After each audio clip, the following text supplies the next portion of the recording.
You're nothing without me. She said it like a curse, like a sentence. Her voice didn't shake, but her hands did. Pale fingers clenched into fists, as if she knew, deep down, what I was about to do. I didn't flinch. I didn't argue. I just smiled, signed the papers, and slid the manila folder across the table like I was sliding a loaded weapon.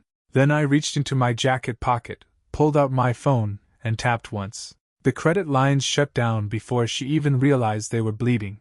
Her expression cracked for just a second, just long enough for me to see the fear bloom behind the fury. That's when I knew she finally understood. She thought she'd built something. She thought she could take it all. But she forgot who built the foundation. 6 months earlier, I would have sworn I was the lucky one. Julia had the kind of presence that filled a room before she even entered it. She made people lean in, laugh louder, feel seen. Our friends called us the power couple, she the face, I the engine. I liked that. I let her shine. But something shifted in late autumn. It started with the little things. A hotel receipt I found in the laundry, stuffed in the pocket of her coat. The Grand Tamerlane. She said she'd been in Chicago for a conference, but the hotel was here, downtown, 20 minutes from our house. I asked her about it, lightly, casually. She shrugged it off. Said her team had booked the wrong hotel and cancelled last minute. But she said it too fast, like it was memorized. I didn't press her. Not then. 2 weeks later, her phone buzzed at 1:11 a.m. She was asleep beside me, curled away like I radiated cold. I glanced. Just a name I didn't recognize, Mark L. She'd changed the lock screen settings. No message previews. That was new. The next morning, she made me breakfast. Eggs over sourdough. Perfectly runny yolks. She laughed at my dumb joke about the coffee being too weak. She kissed my neck as I left for work. It felt real. But underneath it all, something twisted in my chest, low and coiled. So I started watching. I didn't act out. Didn't explode. I just started listening harder. Marking the tone of her voice when she said she was going out. Tracking her stories for inconsistencies. Nothing obvious, nothing she'd notice. I stayed warm. Loving. Predictable. Because if she was lying to me, I didn't want her to know I knew. Not yet. There's a strange kind of loneliness that sets in when you suspect the person you sleep next to has already left you in their mind. I kept working, kept building, kept playing the role of the devoted husband, while inside, I was beginning to draft blueprints for a different kind of escape. The night I found the second receipt was when everything changed. She said she had a strategy dinner with her marketing team. I nodded, smiled, told her to wow them. She left in a black dress I hadn't seen before. That bothered me more than it should have. 3 hours later, I went to grab her dry cleaning receipt from her purse. She'd asked me to pick it up the next day. Underneath the slip, folded too neatly to be accidental, was a new receipt. Bistecca, dinner for 2. 2 entrees, 2 glasses of the same red. 1 dessert split. Time-stamped, 9:37 p.m. Location, 5 miles from the restaurant she told me she was at. When she got home later, she curled up next to me like nothing had happened. She smelled like wine and laughter and the city at night. And I realized something chilling. She didn't just lie to me. She believed I was too blind to see it. That was her mistake. I didn't confront her. Not even the next morning. She was humming in the kitchen, slicing avocado like we were the same couple we used to be. I sat across from her at the island, nodding, sipping coffee that tasted a little too bitter that day. She told me her dinner meeting went well. That Brandon from the branding team had a few fresh ideas. She made air quotes like she was mocking him. I smiled and made a joke about trend-chasing agencies. She laughed, but her eyes didn't meet mine for more than a second. The first thing I did that morning was scan and email myself the receipt from Bistecca. Then I started pulling old statements, quietly. She never paid attention to our shared finances. I'd set up the accounts, the auto-pays, the trust protections. She was the public face of our life, but the roots? Those were always mine. In the weeks that followed, I stopped being her husband in one subtle way. I stopped trusting her. Everything else, I kept the same. I made sure to be affectionate, reliable. I still asked her about her work, about the influencer contracts, the podcasts, the press events. The image she curated so carefully online was gaining traction. Entrepreneurial icon, they called her. Brand builder. Visionary. I used to feel proud of that. Now, it felt like watching a stranger wearing my skin. That same week, I cloned her phone. I told her her battery was dying too fast, probably a software thing. Offered to back it up and reset it. She was annoyed but let me. It took me 20 minutes, long enough to install the Silent Sync software and run a full mirror to a private cloud drive I set up that morning. I checked it that night, after she'd fallen asleep. The messages weren't explosive. That would have been easier. No declarations of love. No. I misuse. Nothing she couldn't plausibly deny. Just patterns. A man named Mark. Not saved with a heart, not under a fake name. Just Mark. But he always texted after 10 p.m. Always used phrases like, "Same time?" or "Room keys under your name again." Once, he sent her a photo, his hand on a wine glass, hotel carpet in the background. She replied with a single word. "On my way." It wasn't lust I felt reading it. It was precision. Calculation. She wasn't in love with him. She was using him. Or maybe they were using each other. Either way, the softness between us had been long gone. What remained was function, performance. A theater I now watched from the lighting booth. 2 days later, I drove to our downtown office. Not hers, mine. A quiet suite on the 7th floor, minimal signage. No one ever asked how our companies overlapped. She was the public product. I was the systems guy. I'd spent 10 years building a chain of holding companies that funneled revenue through a labyrinth only I fully understood. It wasn't secrecy. It was protection. Until now, I never thought I'd need it against her. I reviewed our financials from the last quarter. Her business card had been used in places that had nothing to do with our operations. Spa retreats, boutique clothing shops, airline upgrades. One hotel in Napa she told me was a last-minute conference. Same room number Mark had mentioned in one of his texts. She wasn't just cheating on me. She was building something separate. The real shift came when I started tracing her corporate email. She hadn't realized our domains were still managed under my administrative access. I found conversations between her and an investment advisor. Pitches about taking her brand solo. Selling off co-owned assets. Transitioning her. Independence. She even mentioned the phrase. Separating legacy liabilities. I was a legacy liability now. It wasn't just betrayal. It was replacement. She wasn't planning to leave. She was planning to win. But here's the thing she forgot. The name on the magazine covers wasn't the name on the bank accounts. She thought she was outgrowing me. But she never realized who signed the lease she worked under, who paid the staff behind her curtain, who wrote the software license that powered her website. She was shining because I tilted the lights. I didn't feel rage. I felt focus. If she wanted to believe she'd already moved past me, I would let her. I'd let her build up her fantasy, stretch it wide enough to live in, invest in, anchor her new future to. Then I would pull the foundation out from under her, and watch it all collapse. But not yet. She still smiled when I walked into a room. Still kissed me in public. Still told her followers we were relationship goals. Let her. Let her keep lying. Let her keep playing a game she thought I wasn't sharp enough to notice. The thing about long games is this. You only win if you make the other player forget they're in one. His name was Mark Langley. I stared at his photo for a long time when the private investigator sent over the file. The guy had the face of someone who mistook his charm for intelligence. Squared jaw, overgelled hair, a Rolex he probably financed. One of those corporate types who peak in middle management and spend the next decade convincing people they're consultants. He used to work for me.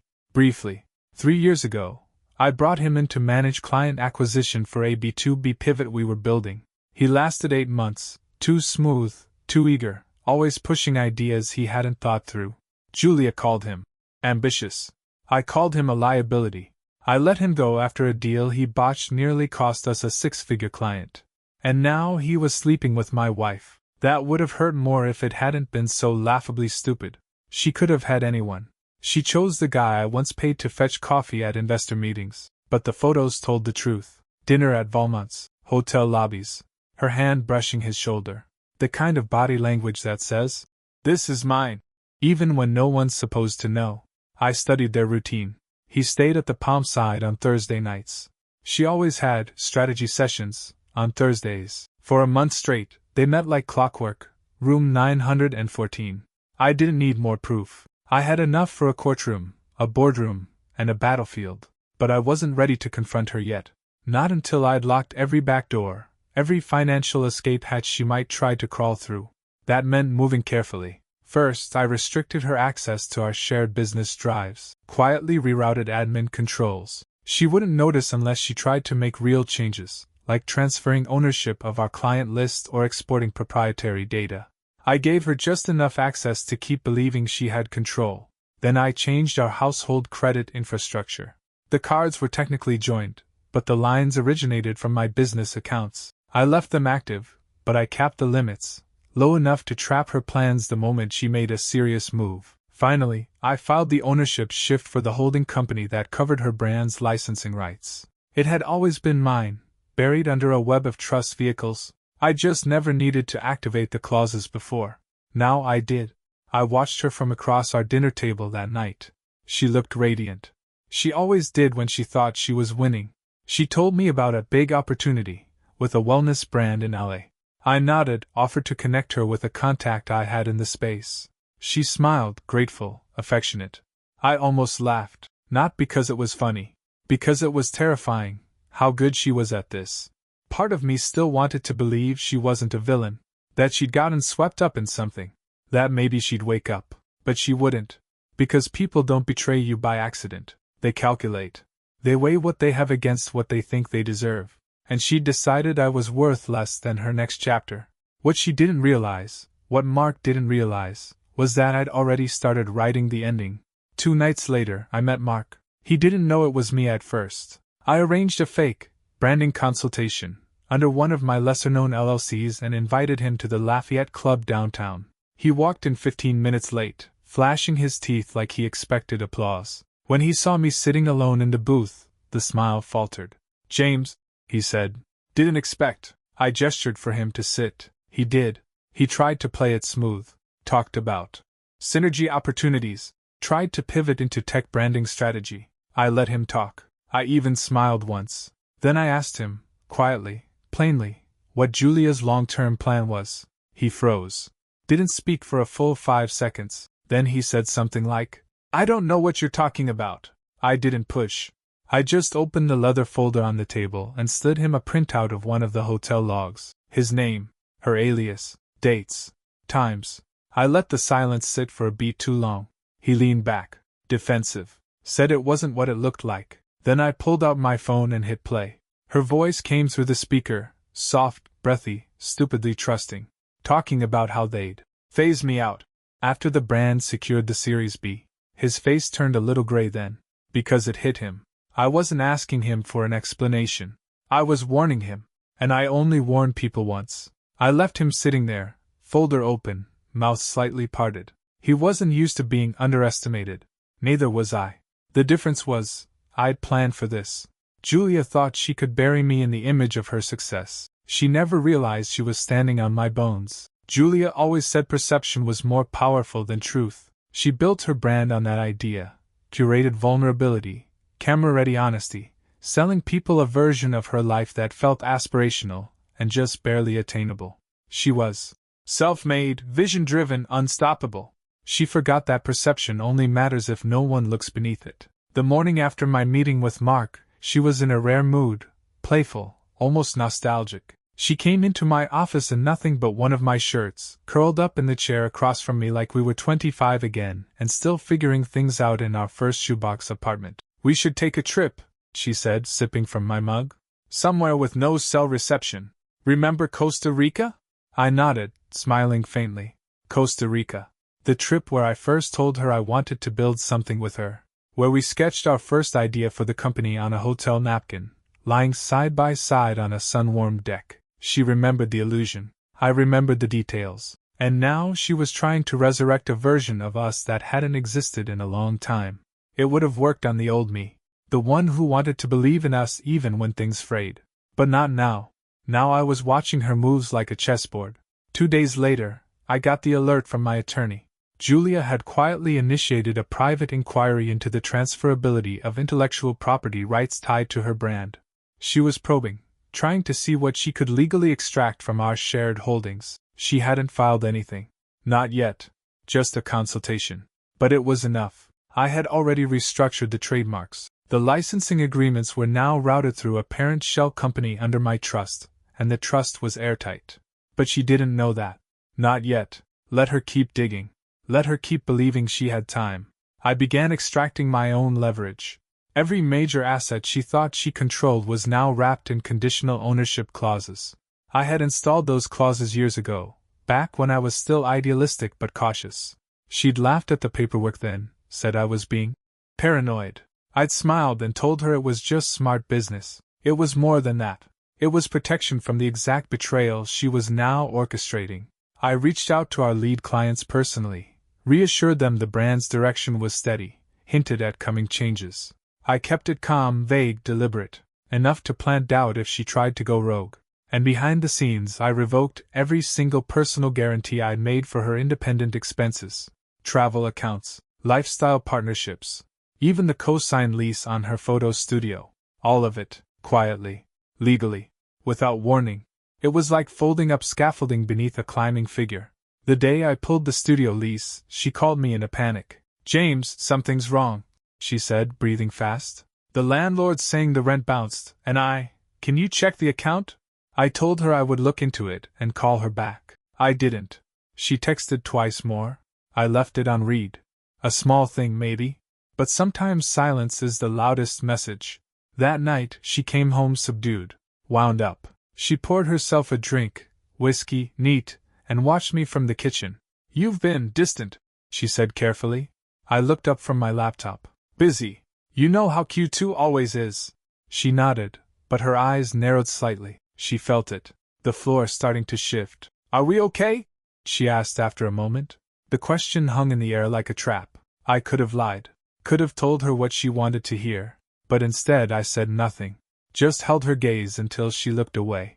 She went to bed early that night, slept facing the wall. I stayed up in my office, reviewing the final restructure documents. Everything was almost ready. One last piece remained, the hard asset disclosures for the divorce. Because yes, I'd already filed. She didn't know yet. But the petition was sitting with my attorney, time to be served in coordination with the full financial lockdown. She thought this was a game of control. She hadn't realized the match was over, and I was just letting her keep playing. What haunted me most was how easy it had become, detaching from her, dismantling her future. There were nights, even then, when I still wanted to believe we'd had something real. That maybe she'd gotten lost. That maybe I had too. But then I'd remember Mark, and the emails, and the phrase that still echoed in my head. "Once he's out of the way." You don't say that about someone you love. You say that about an obstacle. It started to unravel on a Tuesday. Julia's brand manager, someone she handpicked, mentored, and groomed into her personal PR architect, resigned suddenly.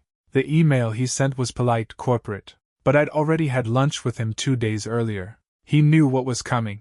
I made sure of it. Julia came storming into my office that afternoon, the same fury in her eyes I'd seen only once before, years ago, when a media outlet tried to discredit her image.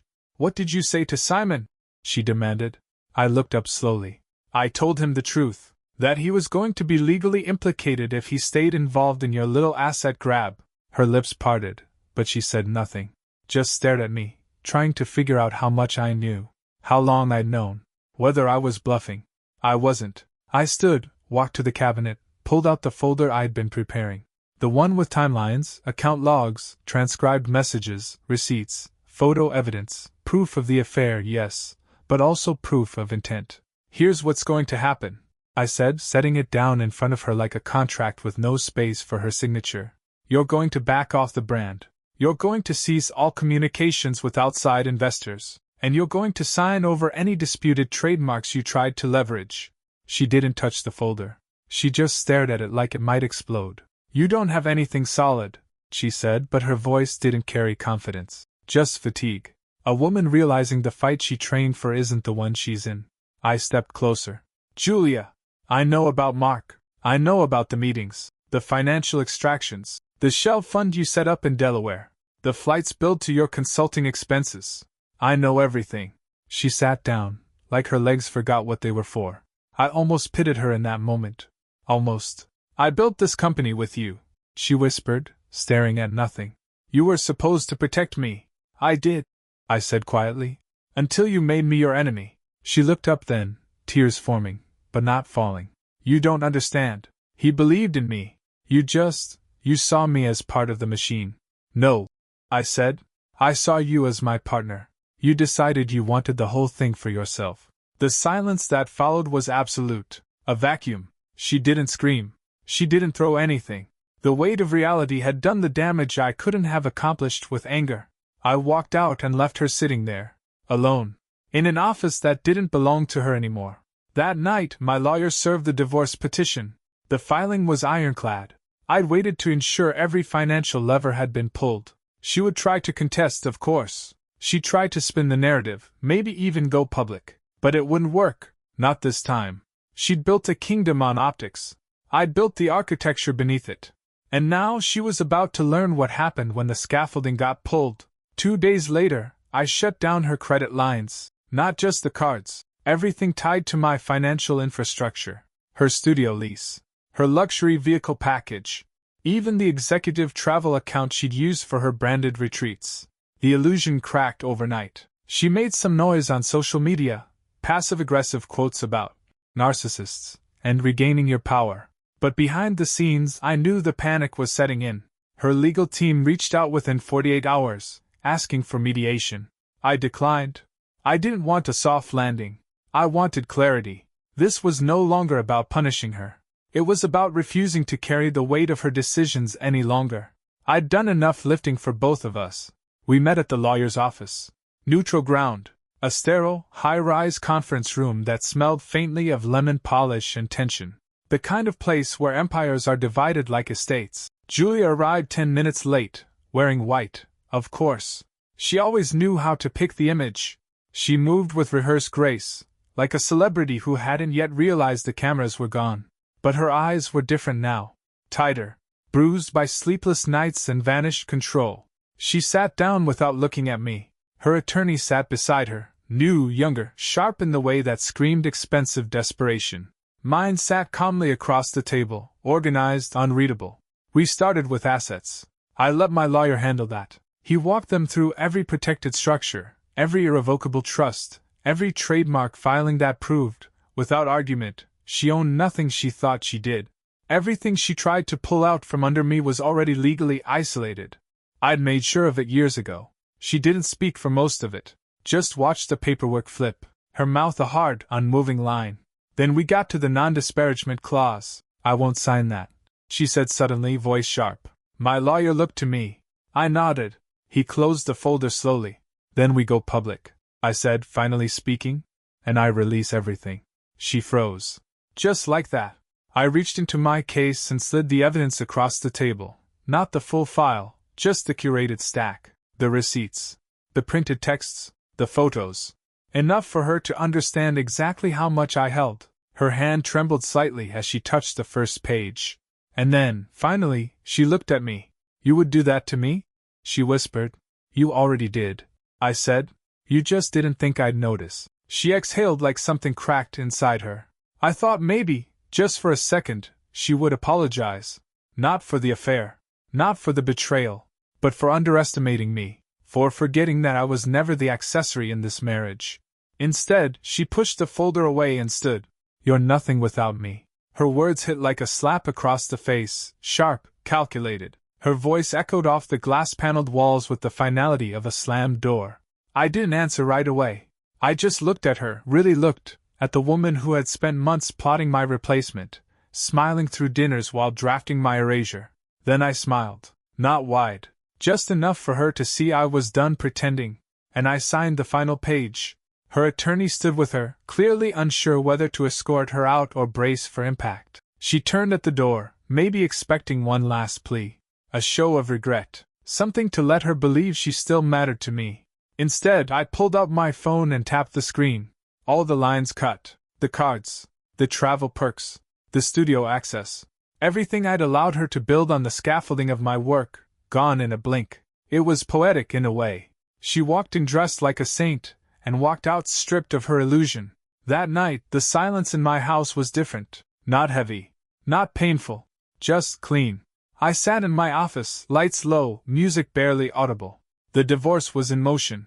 The empire she tried to take was locked down. Mark had vanished. Probably somewhere licking his wounds and realizing he'd backed the wrong star. She'd thought she could leave me behind and carry everything with her. But it turned out I was the thing she couldn't replicate. Not the money. Not the brand.